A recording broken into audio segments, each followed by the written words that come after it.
Hi, Kim. Oh, I can't. I think you're on mute. Carly, hello. How are you? Sorry, I have it um what's it called? Automatically muting people when they join. That's a good thing. Okay. And I'm under Zoila. This is Carly, but this is the account I have to log in to start the meeting. I did this by accident for a Zoom the other day, and someone was like, "Who is Zoila?" It's kind of like the lawyer with the cat. Remember that one? Yeah. I am going to, is this a good idea? If you want, do you want to share your, or do you want to wait? Do you want to share the screen with me so I can put up my first slide or? Yep.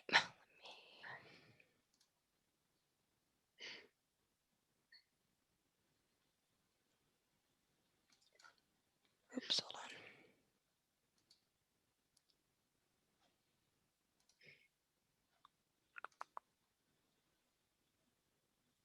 My selfie.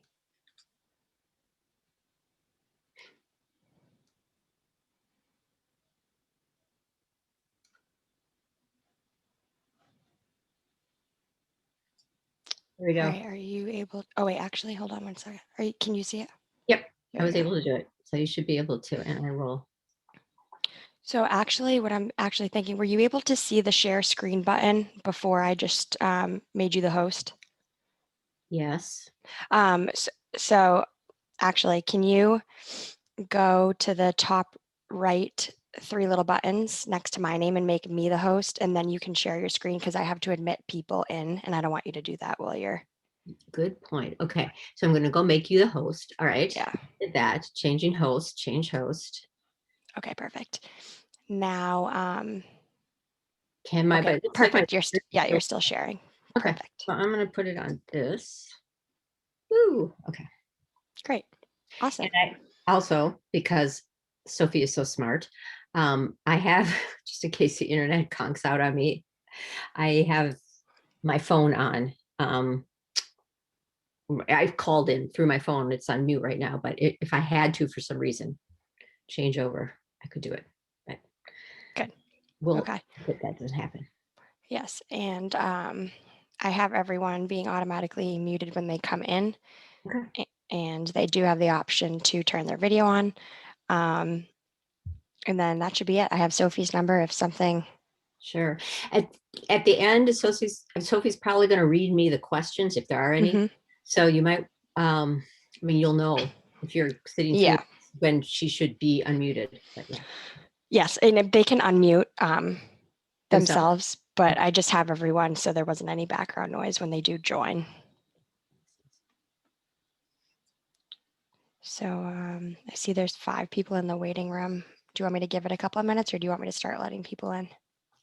I'd give it a couple minutes, or Okay. if you, I mean, I guess you can let them in, but I don't think I'd start until 2:30. Can they just Okay. keep coming in? I would just wait till 2:30 and then Okay. then it'll be like more pausing and just sitting together. So in silence.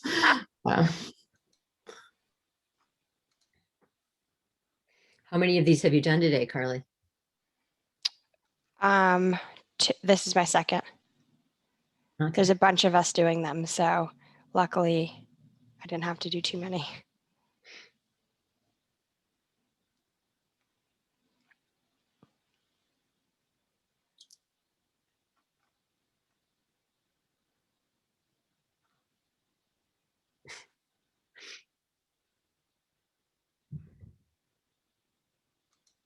And this is recording also, so you'll be able to get that.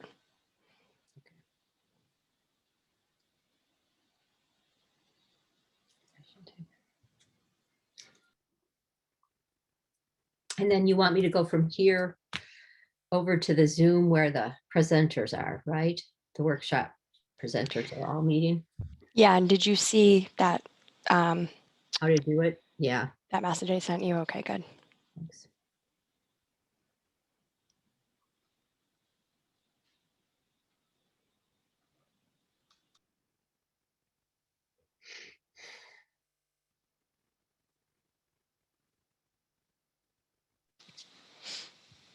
All All right, looks like it is 2:30 now, so I will start letting people in.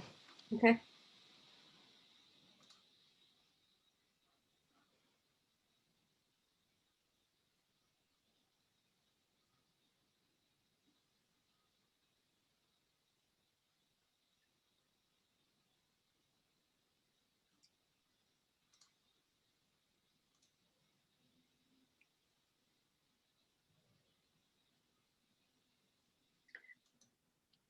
Hi, everybody. We're just going to give it a few more minutes and then I'll get started.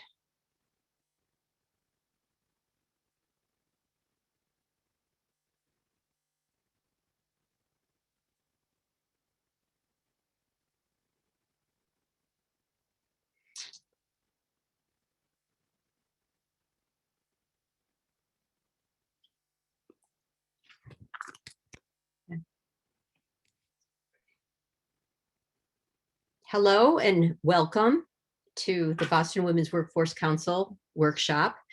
My name is Kim Borman and I'm the Executive Director of the Boston Women's Workforce Council. My team is also on. I'm going to introduce in particular Sophie Hearn, who is our Director of Engagement and Communications, because she's going to feed me any of the questions, if you all have any, that you can put into chat, and then I'll try to answer them near the end of the presentation. So feel free to put them in whenever you want. But with that, I will get started. So welcome again. The Boston Women's Workforce Council is an organization that is dedicated to closing the gender and racial wage gap. And we partner actually with the Mayor's Office of Women's Advancement and employers in the greater Boston area to make this happen.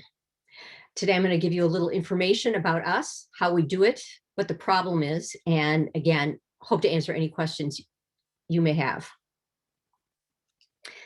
Our agenda is short but meaningful. We start off with a bit of a definition of what we look at when we're talking about the gender wage gap, because you'll probably see it defined differently in different places. We want you to understand the context from where we come. Again, I will give you some information about us, the BWWC, as we lovingly call ourselves, and the 100% Talent Compact, which is what our employers sign. We're going to talk a little bit today about the math that can help you determine whether or not you actually have a gender and racial wage gap at your organization.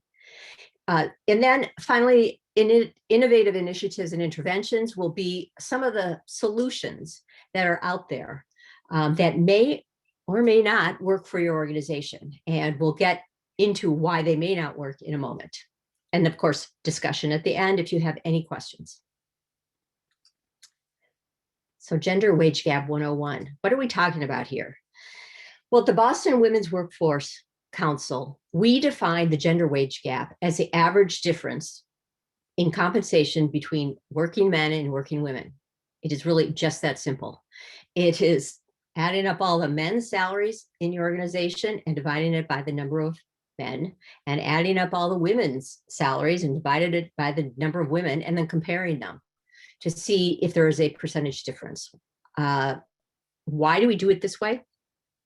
Well, because it incorporates many different levels of what we feel is a gender wage gap.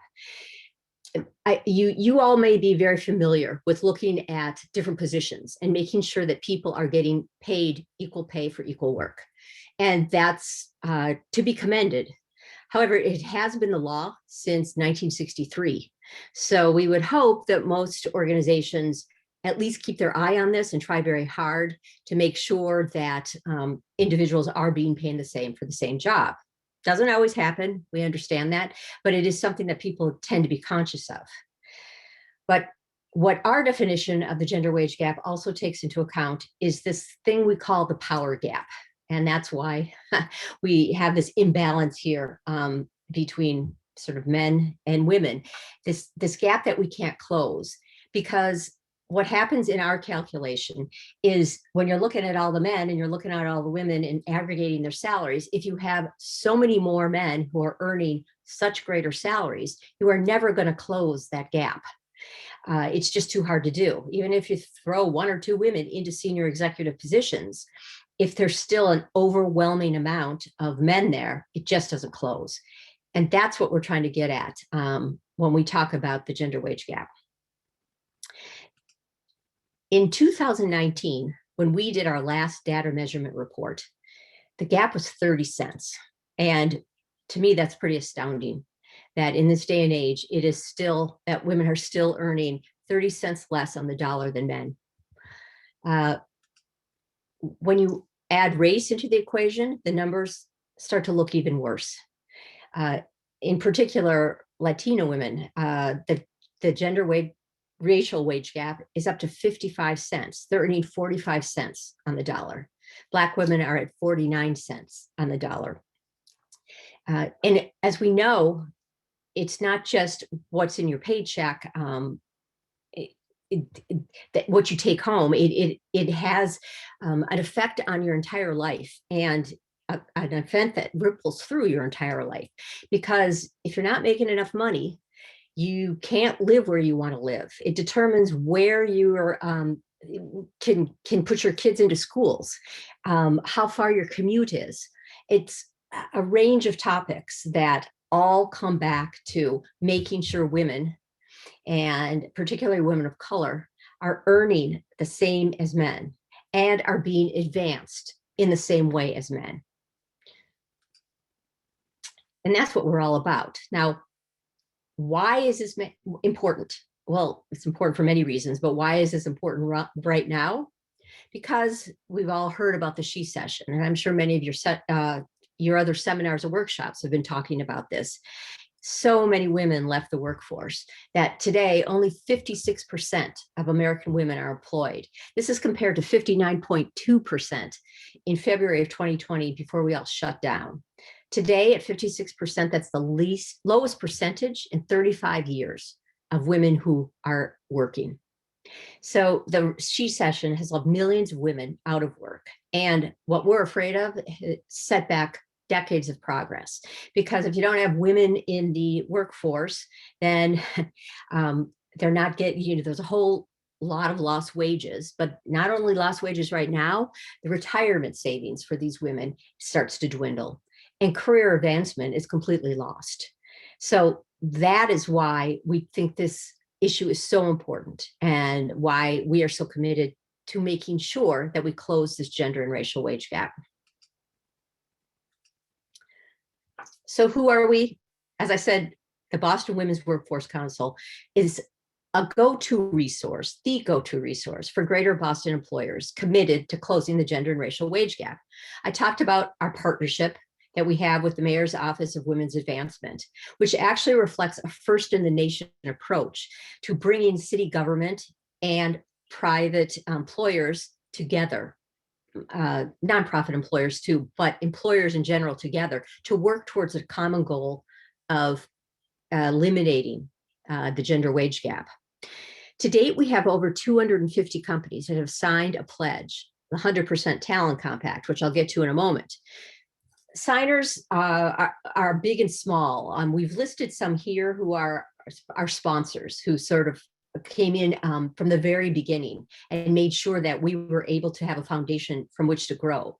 So names that you've probably heard of, like Mass Mutual, Putnam, State Street, Vertex, Arbella Insurance. But if you go to our website, the BWWC.org, you'll see a listing of all of our organizations, and they run the gamut from large to small to startup to nonprofit. We take anyone and everyone because we want their data. And what I mean by that is when an employer comes to us and signs the 100% Talent Compact, it's a pledge. I mean, they actually write their name on a piece of paper, pledging to work toward gender pay equity. And this is what the pledge involves: examining their own data and practices to assess if a gender wage gap exists, and if so, take steps to reduce it. contributing their data, their payroll data, anonymously every 2 years to us so that we can create a snapshot of the wage gap in Boston among our community, our community of compact signers, as we call them. Now, when I showed you the 30 cents, you might have said, well, boy, I've heard other national numbers, for instance, that are more like 18 cents. Why is that? Because most of the numbers that you see on the gender wage gap are done based on the census. And the census is a poll like anything else. You know, there's a panel that they go out to, and you're asking employees, what'd you make? And they kind of they might know, they kind of forget. Did they include their overtime? It's not clear that you're always getting the accurate information. The information we get from our employers, again, is right off their payroll system. So it's accurate. So we're pretty sure that that 30 cents is right. We also ask, and hopefully this is something that it's not a hard request, our employers to participate in briefing sessions that we have, and an annual conference that we have at the end of the year, where we share successful interventions and learn about cutting edge research. I put this in here in my presentation because I wanted to give you an idea of the kinds of things that we bring to the table. Our last briefing session had Harvard Business School economist Robin Ely speak, and she gave a very provocative talk, which was getting serious about diversity. Enough already with the business case. She'd gotten really tired of hearing people say this is better for the bottom line. You need to do it because you're going to see a profit. And her research showed that no, in fact, you don't see a profit, at least not right away. But there are reasons and why you do this, why you work so hard to close the gender and racial wage gap, and that eventually, over time, you may see a profit, but it's not the defining reason for why. So, in summary, our work is in 3 different areas. We measure, we aggregate and analyze this anonymous data, as I said, every 2 years, because our feeling is if you can't see it, you can't change it. So it's important that we get out there and we say, this is what the data is showing.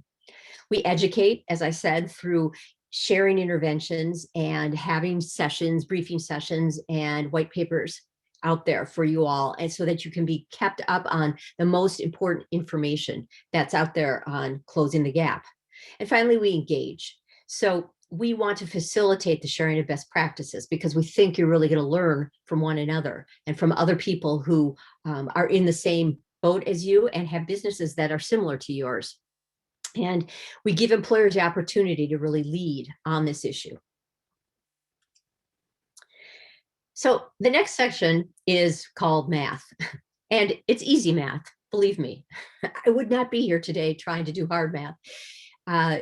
What we wanted to give you was sort of 3 different determinants, indicators, I want to say. The places we tell people to start when they want to look and see whether or not they have a gender and or racial wage gap at their organization. And again, these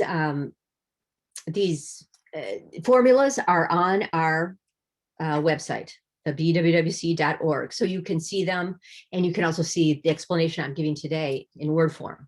But this one, the raw gender wage gap, is what I was speaking about in the beginning. Again, the average compensation for women over the average compensation for men.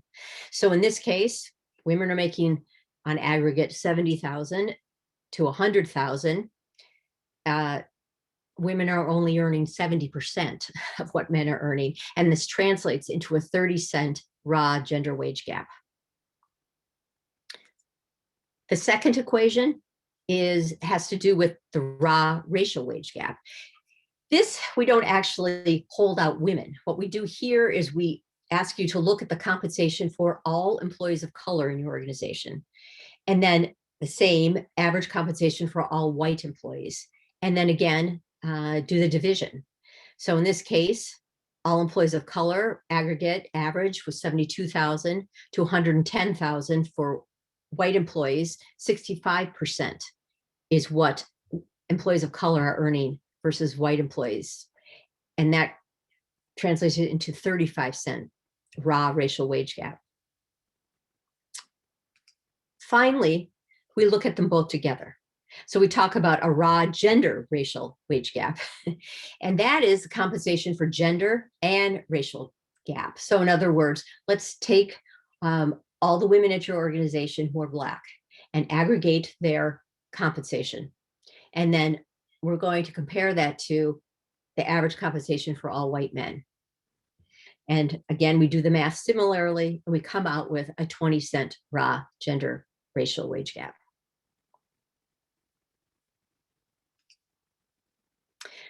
So I've told you about the problem. I've told you about the indicators and the kind of things you can do to find whether or not you have this issue at your organization.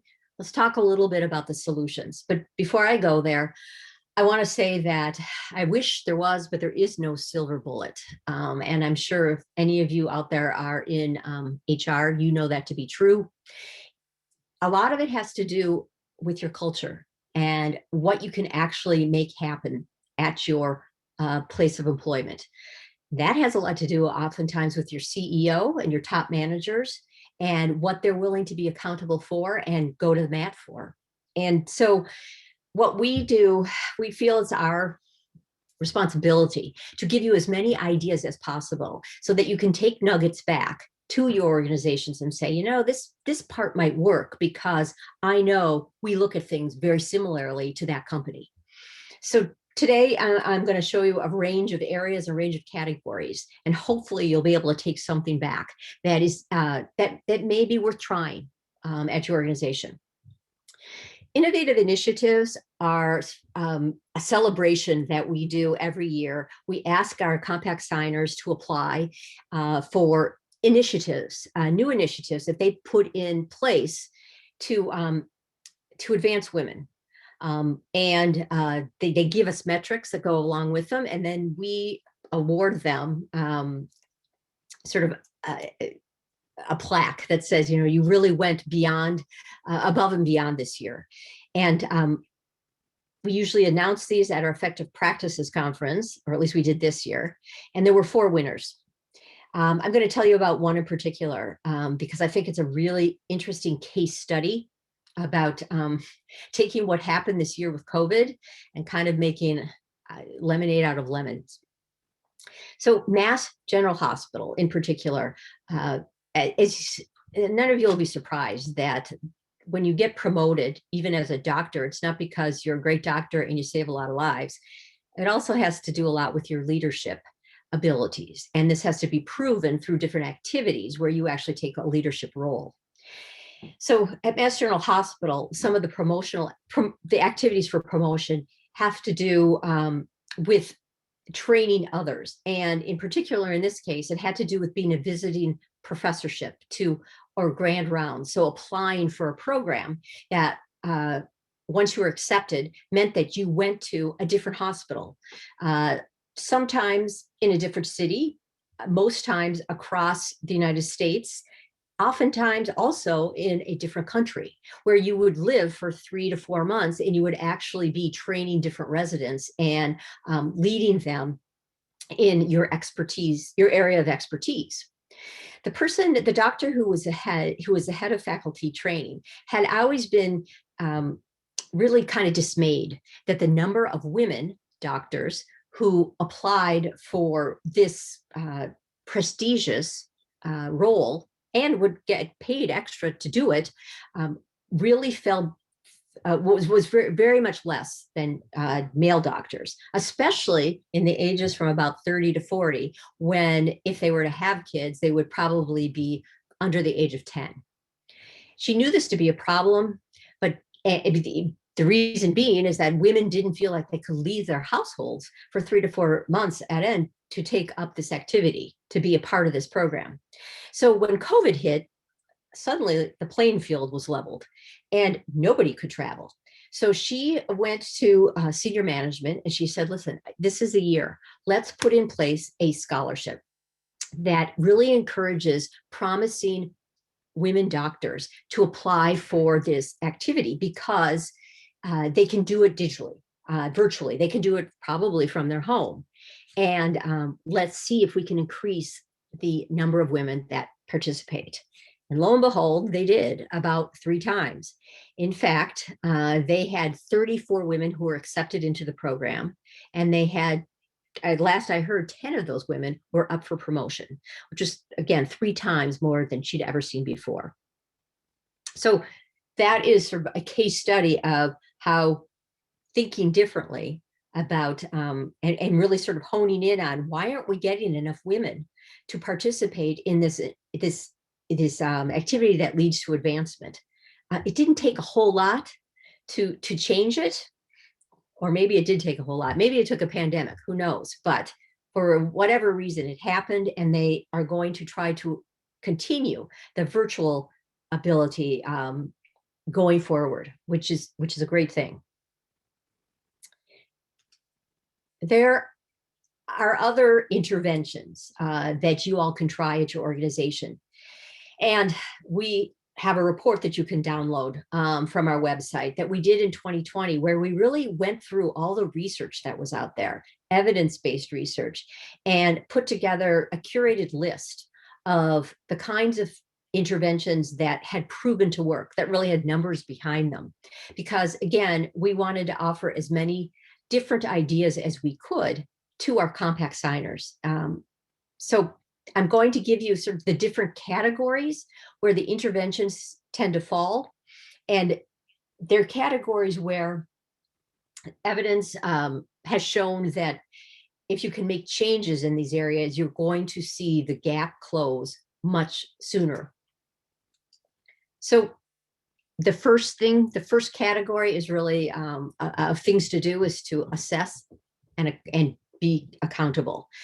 You need to make an objective assessment of your gender wage gap and the factors contributing to it. So this is really like sitting down and doing the math.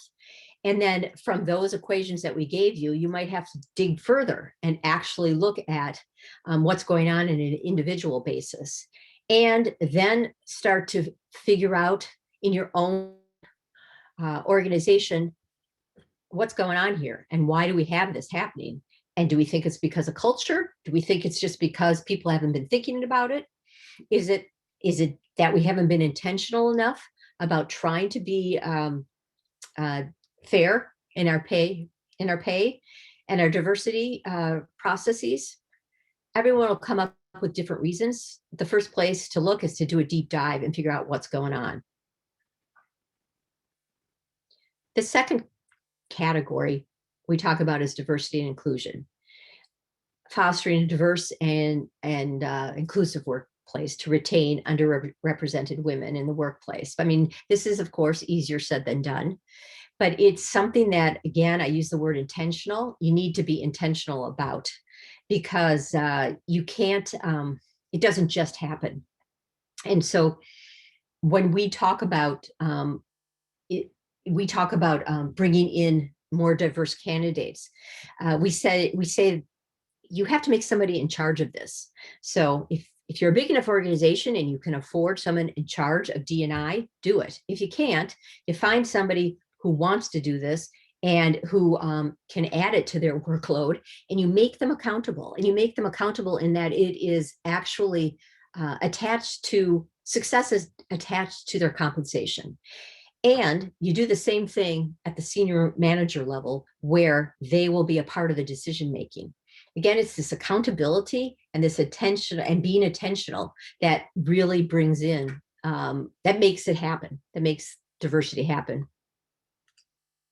In terms of hiring, there are sort of tricks that you can use to make sure that the playing field is even. And you've probably heard some of these. You get rid of the names and the gender on resumes. And you'll be surprised at how a resume looks different. It's looked at differently when you don't really know whose it is from an individual basis. We also recommend publishing salary ranges so that you're leveling the play field, so that people coming in know what the range is, and they're not just working off a base that may have been lower from where they're coming. They're actually coming in to your organization being paid fairly, along with what everybody else is being paid.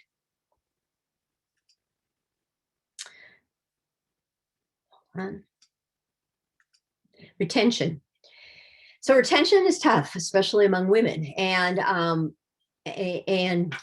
what we say is that you need to assess and address the company culture on retaining your female talent, because it typically comes to aggression, microaggressions, or sometimes actually many more very public discrimination that people are feeling in the workplace. You don't get at this, though, sort of openly usually. What this takes is really having some confidential conversations, confidential surveys, perhaps focus groups. But people want to know that they're going to be supported and that they're not going to be penalized for speaking the truth. So this is harder to get at, but it's really important if you're going to change, as I said before, a culture that is sort of spitting out women because they've just said, I've had enough of this, can't do it anymore. Oh, finally, promotion. There are real tangible things that you can do to make sure that people are seeing equal opportunity for advancement. One of the things is just standardized promotion criteria, like have it really clear what you're looking for and what makes a candidate ready to be promoted to the next level. So don't let it be subjective. I'll know it when I see it. Make sure that you have equitable gender representation on your senior search and compensation committees. This is really important because, frankly, people tend to hire other people that look like them. So make sure you have a lot of different people that look a lot of different ways when you're going to find candidates, because that's what you want. You want as diverse a pool as you can get. Create sponsorship programs. And I say sponsorship programs versus mentorship programs. Mentorship programs tend to be, telling you the best restaurants in town, or telling you how to fill out your expense reports, telling you how, to do your job. Sponsorship programs really are all about advocating for people and saying, hey, this person is good enough and let's give them that opportunity. So that's the kind of program that advances women and women of color in particular. Finally, recruit actively women to your executive level and board positions, because again, once we see diversity in the senior ranks, we're probably going to see more diversity in the more junior levels too. So that is our presentation today, and I am happy to answer any questions that you may have.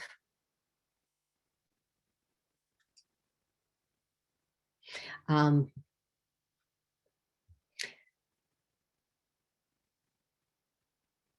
don't know that if Sophie has any. There's I one. haven't seen any come in, but I appreciate Cheryl's comment about the power of removing gender from resumes. So thanks, Cheryl. We couldn't agree more. Glad you liked that one.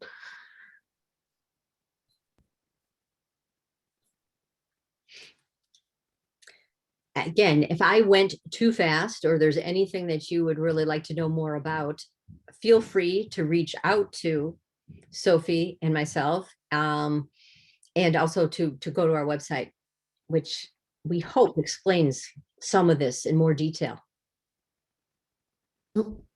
We have one. So from Jill, pertaining to the Mass General example, how can we address the root cause of women feeling like they can't leave home for 3 to 4 months, but men can? Virtual is a nice option, but it feels like it doesn't address the main issue. Well, I mean, it's true, because we've seen this in childcare throughout the last year, that it falls squarely on a woman's shoulders. So addressing the root cause would probably be, we call it male allyship, and having more frank discussions with men about the responsibility they have with children. And most of the time, men, feel badly too. They want to have that that exposure to their own kids. So it's got to be something where it's also accepted at organizations that men are going to, go home more often or take more time away to be with their kids. So it's not really something I don't know, there's a lot that women can do. I think there's something men can do, and they can say they can reach out themselves and perhaps advocate for it.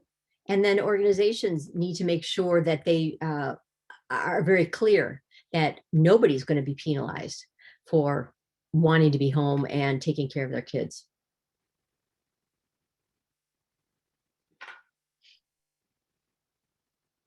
One thing I just add to that, I think the Mass General example, one that we're so proud of that they're part of our Compact Center community, is that they were really bold in seizing this opportunity and taking, as a little bit redundant, but innovative action. They were willing to experiment in the space. And we've heard that the program is continuing even despite, as we think about workforce reentry and everything won't be virtual again. So something we've been really looking at, especially in the past year, is, okay, what was tried during the pandemic, and then what's going to stick? Because we're really focused on what workforce reentry can look like through an equity lens moving forward. Thanks, Jill, for that question.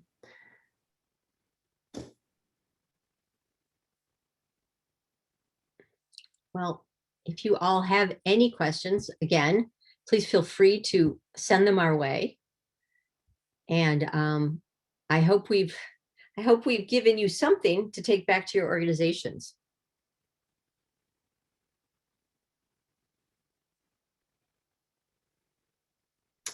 Great. Thanks, Great. everyone. Thank you.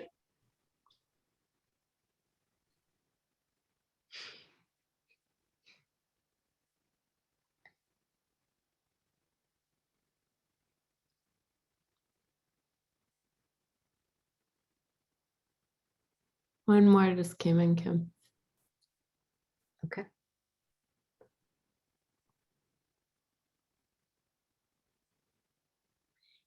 Yes, childcare is a big issue, and we all know it is. And in fact, it's been written about how there's such less childcare than there has been in the past. And what we are talking about with employers is to help subsidize it. However, there have to be childcare institutions open that you can get your child in for you to even be paying about it. So I don't think this is something employers are going to be able to answer on their own.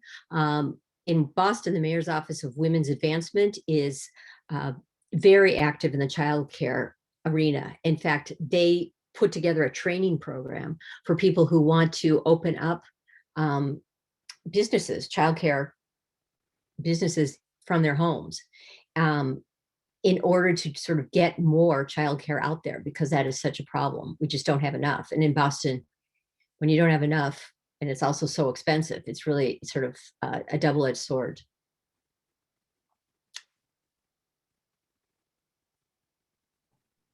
I see Jill's question. Is a 56% employment expected to bounce back? It's not clear. Nobody knows for sure, because there have been a lot of articles written lately about, hey, I'm done. I'm not doing it this way anymore. And much of that is due to childcare. Also, the industries that women were in were hit so hard, whether when you look at, for instance, the hospitality industry, it's made up of 76% women, which I didn't know. So if it doesn't come back to where it was, you're not going to get those women back in to those jobs. So it's kind of a question mark at this point. I assume that it will certainly come back from 56, but I'm not so sure that it's going to get to where we were before the pandemic, which was just, we finally actually, believe it or not, had gotten to almost 60%.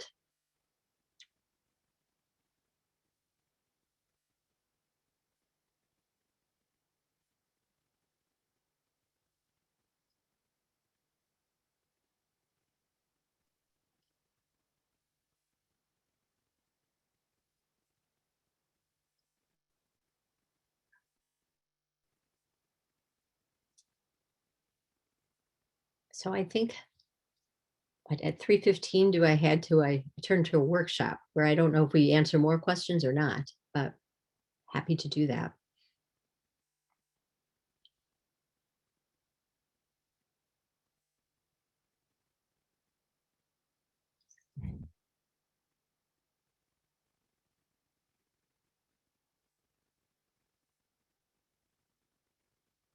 So thanks, everybody. And I'm hoping you're enjoying the conference, and I appreciate your attendance. Okay, I guess we will end it here.